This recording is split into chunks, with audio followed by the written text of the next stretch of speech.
और चल एक बार फिर से बात मिडिल ईस्ट की कर लेते हैं, क्योंकि जिस तरह से ईरान ने कुवैत में अमेरिकी एयरबेस पर हमला किया है, इस हमले के बाद ट्रंप ने 2 घंटे की युद्ध मीटिंग में कुछ एक ऐसा प्लान बनाया जो ईरान के लिए तबाही साबित हो सकता है। खुफिया इनपुट से पता चला है कि तेहरान की सड़कों पर कट्टरपंथियों ने प्रदर्शन तेज कर दिए। वो दबाव बना रहे हैं कि ईरान राष्ट्रपति डोनाल्ड ट्रंप के साथ परमाणु को लेकर कोई डील ना करे, क्योंकि अमेरिका पर भरोसा नहीं किया जा सकता।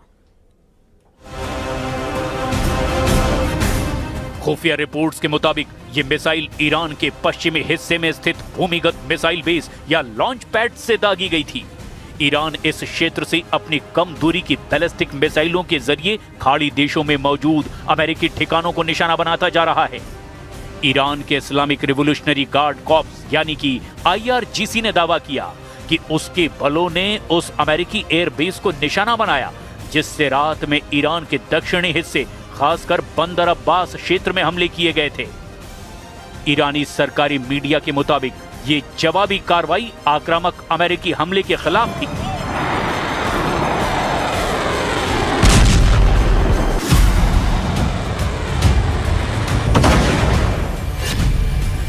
तेहरान की सड़कों पर सैलाब, अमेरिका की तबाही के नारे।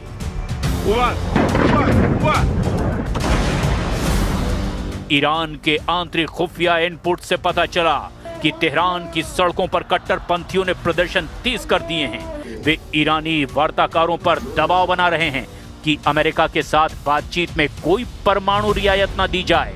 इसके साथ ही तेहरान में ईरान के सर्वोच्च नेता के समर्थन में जमा हुए लोगों ने अमेरिकी राष्ट्रपति डोनाल्ड ट्रंप की ईरान के साथ संघर्ष विराम को और बढ़ाने की योजना पर भी संदेह जताया।